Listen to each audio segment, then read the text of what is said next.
Bank of Uganda, the governor Bank of Uganda, did a commendable job. Yes. Did a commendable job. Actually, that is now the last stroke that broke the back of the camel.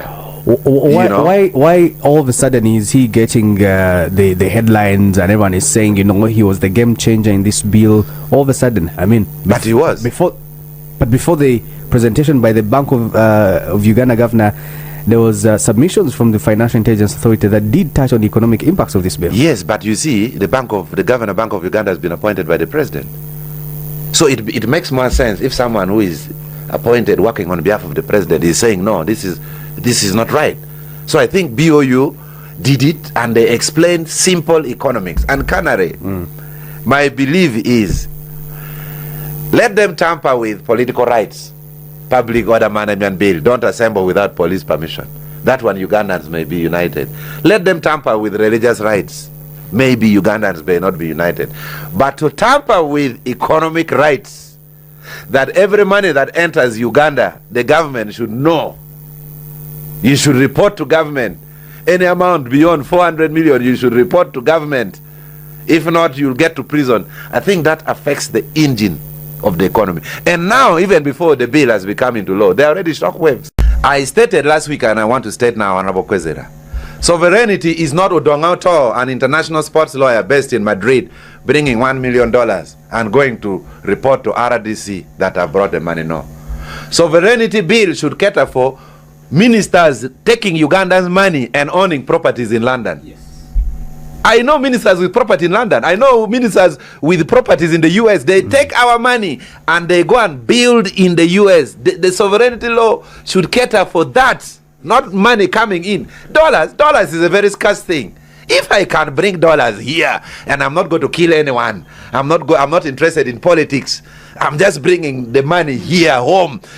The home where the imperialists were taking slaves, they were taking ivories, they were taking what? If I can reverse that trend using my own magazine, it should not be a problem to Uganda government. Okay. I've seen people engaging me online that it causes inflation. No, I did economics at university.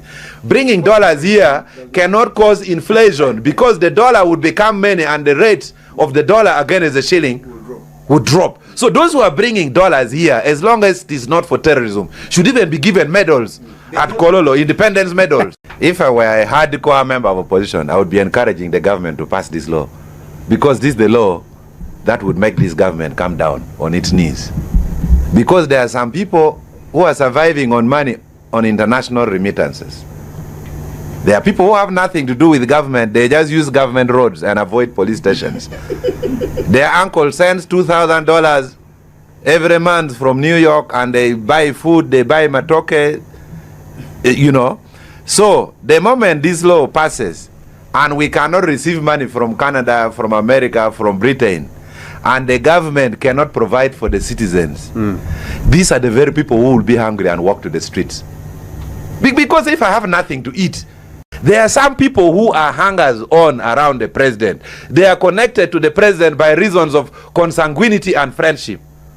They look for what is happening in government, then they add theirs. So this bill, what the president intended, is now not what is before the committee. This is treason. Someone added their things into the bill. So we have those who are well off.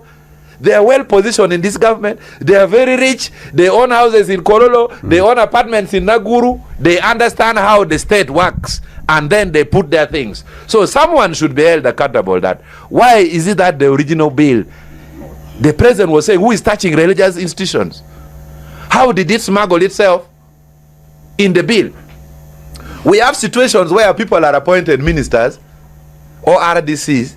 At the time of typing, some people get out of the list. When the president has already given a list that type, then they just smuggle and put Kwezira. And the president at 82 years old, you have 200 letters to sign on behalf of the state. He signs, then later they hear, hey, Canary is a resident district commissioner. Who made him? So we have situations where even the president doesn't know certain advisors.